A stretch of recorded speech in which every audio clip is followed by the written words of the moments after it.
And welcome to Translation Time. My name is Luke, and on our show, which we do once a week, and for about 15 minutes, we get a chance to bring in a translator or an interpreter, and we get to ask them some questions about their road to translation and people who've inspired them along the way, and other questions about their adventure of taking one language and turning into another.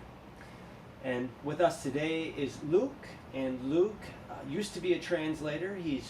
Most recently he worked at Mingshi, but he's also worked for different governments in Taiwan, local governments, such as Tainan, translating different government documents. You've also done some literature, some literary translation, a good mix of a little bit of everything. So it's great to have you with us today, and we're so excited to hear what you have to say and to hear your different experiences.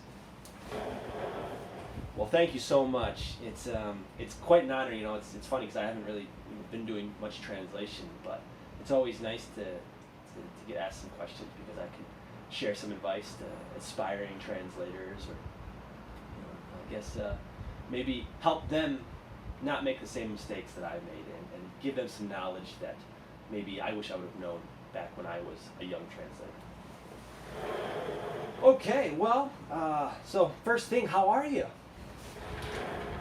Doing quite good. It's a little scary right now with the pandemic, but we all got our COVID tests done, and neither you or I have it right now, so we're safe in here, and we're just hoping everyone else is safe too. Okay, so our first question is, how did you get into translation? Can you tell us a little bit about the start? Well, the start was I was actually 21 years old, and I came to Sising University to be an exchange student. And the original idea was just to be here for 4 months. I was the kind of kid that I never thought I'd learn a foreign language. My idea was, I remember I had Spanish class in middle school, and I said, why doesn't the whole world just learn English, But my parents and other people in my life have tried to teach me to be respectful. And so when I first came to Taiwan, the idea was, I'm going to learn this language just so I can speak to people. And how did that go? It did not go well. I guess one of the best things for me as a learner of Chinese is I've always underestimated how hard the language is. So when I first got here, I thought, I can learn it in 2-3 months. I thought I was going to be able to have conversations before I left, and I couldn't even do that until at least a year on. But I always felt, if I just keep on working, I'm going to get a little bit closer.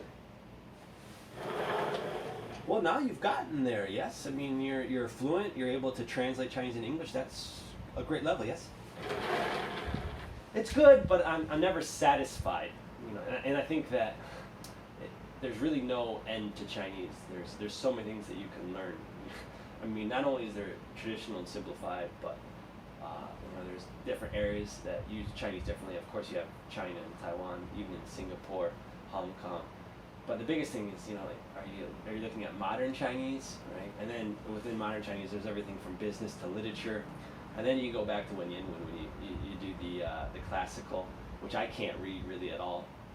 And so it just never ends. It's a never-ending journey of finding out that you really don't know that much. But I think that's kind of actually fun too, because the challenge never ends, and so you'll never be satisfied, and that keeps the hunger there, I guess, a little bit better. Okay, well, thank you so much. Well, I guess let's hear about who inspired you, because clearly someone had to give you a little bit of encouragement along the way. I know that you're a hard worker, but there's got to be something or someone who was special to you. Well, I would say that there's 3 special people to me in terms of going along the path of the translator. Of course, my wife Sophie, she inspires me in different ways, but in terms of interpretation and translation, what was big for me is, so I'm going to go back to when I first was in Taiwan. I was here for 4-something months, and I realized, hey, I want to keep on staying here. My buddy told me this is a utopia.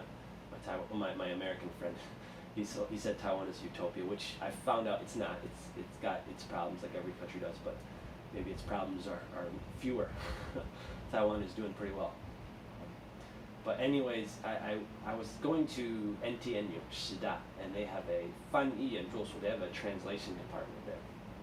And the funny thing is they also have a Mandarin training center, which is on the same floor level. It's on the 5th floor to the 10th floor. And at that point, I'd been in Taiwan for almost half a year, and I just hadn't met many foreigners that could speak the language all that well. And what really amazed me was I was standing outside of a classroom, and I saw this white guy. He's maybe in his 40s or something like that, and he was talking in fluent Chinese. And that to me was just incredible. I'd never even imagined a non-native speaker of Chinese could be able to speak that fluently. And he was teaching class, and everyone was responding and knowing exactly what he was saying. And that to me made me realize that you can do it. If he did it, you can get there. You just need to put a lot of time in. And that was big. And so that actually really is the reason why I want to do translation. Only because if Shida, if their translation interpretation program was on a different floor, if I'd never seen Chris, maybe I never would have gotten a translation. I wouldn't have found out about it. I didn't go and do a bunch of research. It's just, hey, this guy who's really cool. he's really amazing. I want to be like him. And so that was the first person. Well, that's a fantastic story, and he actually ended up being your teacher and everything. So what about the other two? Well, the other two, the next one along the line was Daryl Sturck. And so where Chris was just the kind of guy who worked really hard, and his tones were great, he was really smart. What I liked about Daryl, and Chris is the same way, that these two are very serious about the details. And Daryl was always asking questions, and that's something I didn't do very well. He didn't know something he would ask his wife. He'd ask anybody who would give him an answer.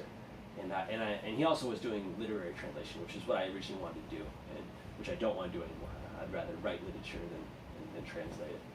But I really enjoyed seeing the way that he worked so hard on Wuming novels and different types of translations. And I admired his thirst for knowledge and his ability to really care about the English. And he was so knowledgeable. He could look at, okay, how creative can we be with the language? Do we need to stick exactly to what the Chinese means, or should we care more about creating something that really flows and something that the readers of English are going to be amazed by when they get it?